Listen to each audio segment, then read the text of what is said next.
Hello and welcome to this detailed first look and unboxing of the Nukeproof Horizon V2 wheels, but first an arty-farty montage to get you in the mood.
Right, hopefully some of you enjoyed that arty-farty nonsense. Back to the scheduled viewing and a detailed first look at unboxing of these Nukeproof Horizon V2 wheels. So in this video we're going to be having a first look and unboxing of these Nukeproof Horizon V2 wheels. Got front and rear set here. Gone for a 29er with boost front and rear spacing. So this is the rear, this is the front. Let's put the front to the side, get the rear out first because everybody wants to hear the freehub. So have a quick fly around the box. So yeah, like I say, Nukeproof Nukeproofs V2 29148, and this is the XC driver. So you can just about read through the code there. Colour black, 29er. And this is some general weights. On the other side of the box, not much. So shipping label I've peeled off. And this boarding from Wiggle.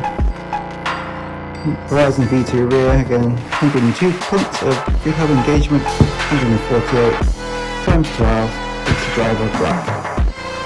Because you can get these with old Hyperglide freehub body.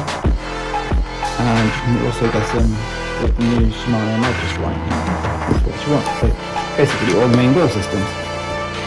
So let's open this box up, shall we?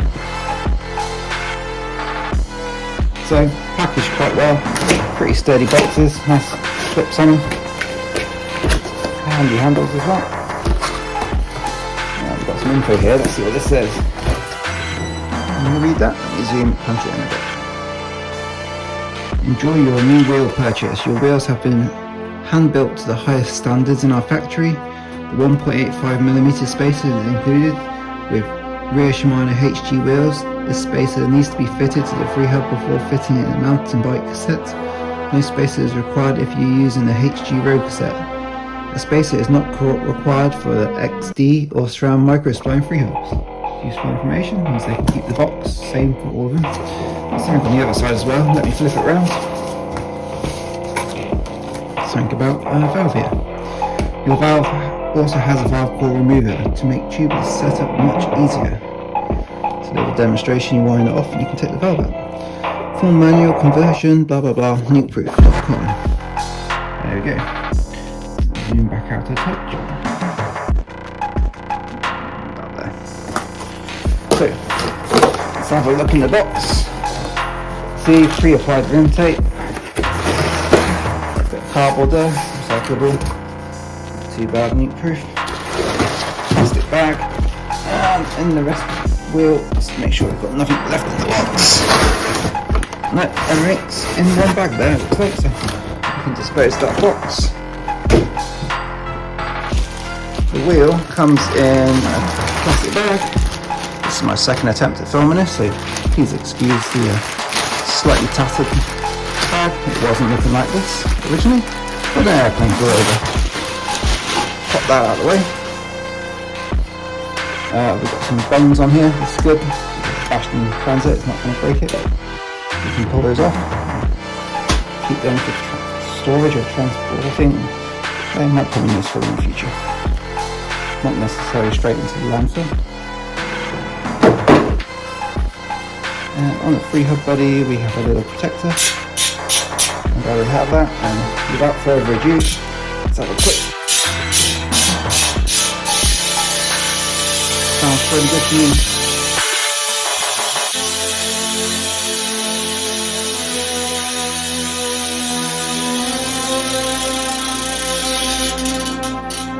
As you can see, the rims come with the valves pre-installed, which is pretty nice. Taped and installed, and basically ready to set up and go. Let's get that front rail out and have a look at that. So moving on to the front wheel, I've gone for the, should I say, the side.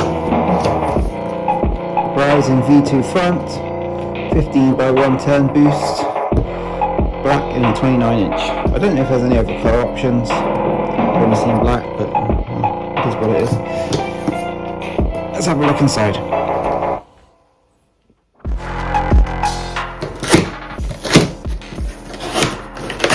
Again, it's nicely packaged.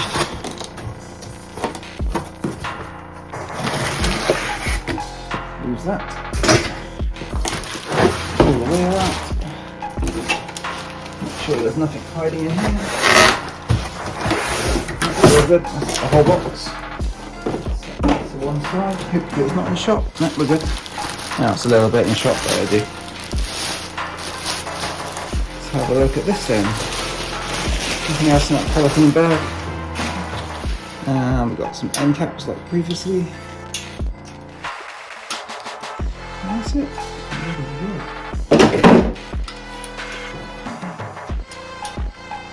Ooh, there's a bit of drag on that. What's going on there? Right. Sort this out, aren't we? Not too bad, I don't think. Alright, let's get some nice detailed shots of these now, in a close-up rather than a sort of zoomed out one. So we're over on my usual unboxing table. This is a little table I use. Let's have a look at the detail on this rim. So I think this is where the seam is. It appears to be welded together. We've got a sort of abbreviated horizon there, logo, spinning round, and we've got this, I think this is the same horizon logo, but that's the HZN, like really cropped off, and it matches at the bottom, which you'll see in a tick. Rotating round, we have a nice included Nukeproof tubeless valve stem, which is pretty nice one. Like we've seen in the unboxing, the valve cap has a valve unscrewing mechanism built into it, so we can pop out the valve there free. We're stuck in a trail and needs to get some tubeless goo in there or something like that. You know, it's a useful, handy tool for not much extra weight. I'm just going to nip this up before I forget. The valve itself has an interesting, if I can get this undone, come on. The valve itself has some sort of interesting shape on here. It's not the usual sort of conical one, it's a square one. It's almost like a section of a tyre almost, or a train sleeper or something like that. A train rail? I don't know, talking nonsense. But it's an unusual section, which is interesting to see. I'll top this valve back on. Moving around, we've got all exposed spoke nipples here, which is good. It means you don't have to play around. I mean, a lot of road bikes tend to hide these for stupid reasons, so it's silly. The spokes themselves, I don't know if you pick it up on camera from this far away, but they are butted. I'm not sure if they're double butted or single butted. But... And then we've got a 3-cross pattern on the rear wheel. I believe there's 32 spokes. All pretty nice. Let's have a look at the hub next. Oh, not the hub. So throw the vernier on them to measure, see what they measure at. So internal rim width. Be careful because this is a metallic vernier and I don't want to nick anything. This measures in at, can you read that? If you can read normal verniers, it lines up on 3 there, so bang on 3 centimeters or 30 millimeters internal width, as described. And on the outside, we have a depth of bang on 35. There we go. The height, just in case you're curious, of that one, because roadies are, but no one in mountain biking cares. Depth we're looking at about 23 there, 22.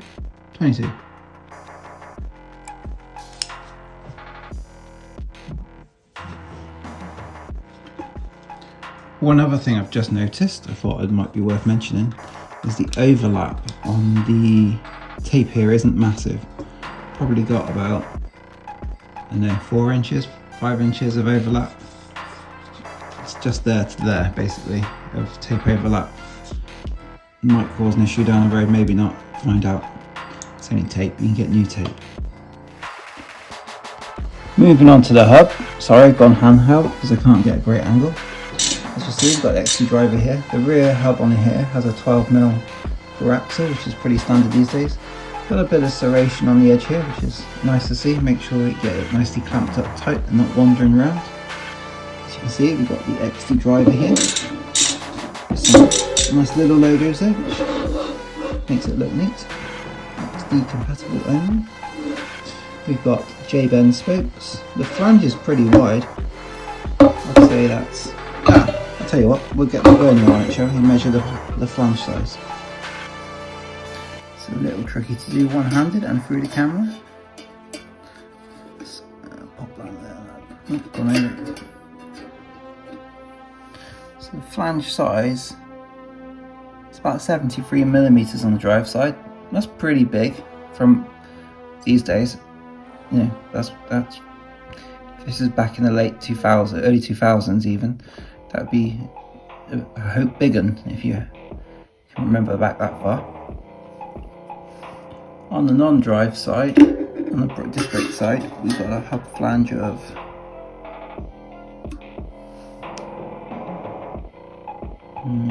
67. Still pretty big. I guess that's to get some equal tension in the spokes. But we've got nice milled away sections here. But between the flange for the disc rotor and the hub flange itself for the spokes. It's pretty neat. You can just imagine the miller getting in that gap there. Let's have a look at this front wheel then. So front wheel here. It's a very similar story. I suspect the rim is the same. We've got the Nukeproof logo etched on here. So these aren't stickers there. You're not going to be able to scratch these off very easily. Not going to fall off. And we've got the sort of abbreviated Horizon logo. So that's the H, that's the Z, and that's part of the N. And that matches up with the logo on the other side. So you can imagine the logo chopped off and wrapped around. A little 29 there. And we've got the Horizon there as well. Again, same valve as the other one, tubeless valve. It's nice and neat looking. Again, 32 spokes. Not too bad. Let's just put the vernier over the rim, make sure it's the same size. 1 second, let's do this from this angle. So the front rim comes in at, again, around 30 with 35 external. It doesn't make any sense to have different rims, I don't think, front and rear. Some people, especially on this relatively budget spec wheel. It's a medium range wheel. It's not super expensive, no carbon on it. It's just a nice quality set of alloy wheels. It's probably what everyone needs. Moving on to the hub. As you can see, we've got 110 boost spacing. I think you can swap these out and put a 20mm axle through them if you wanted a more downhill axle size, because that's also 110. I don't think you can drop this down to a 100mm axle with 12mm through axle. 15mm through axle, sorry. In front and rear confused there. You can see we've got a 6-bolt disc rotor.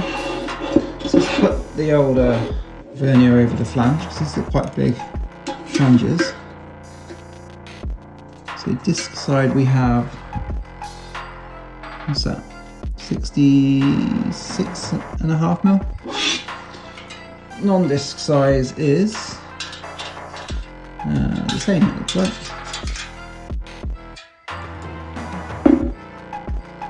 Yeah, 67mm, so 66, 67mm flanges.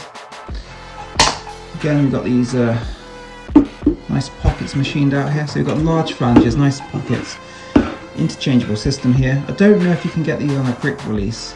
I don't think if you had a boost hub, which is 110mm across here, you could get the right spacing for a quick release hub, because it would be 100, I think.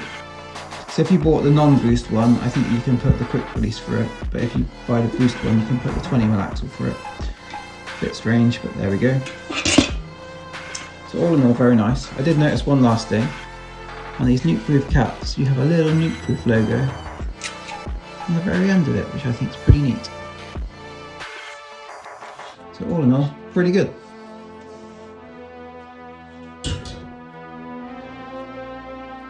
On the scales, let's weigh this front wheel then. Yeah, great, low battery. Let's see if it turns on. Ah, it's turned on anyhow. So front wheel, if I can get it balanced. 914 grams, I'll take that. With a valve. Rear wheel weighs in at 1,128. Try that again.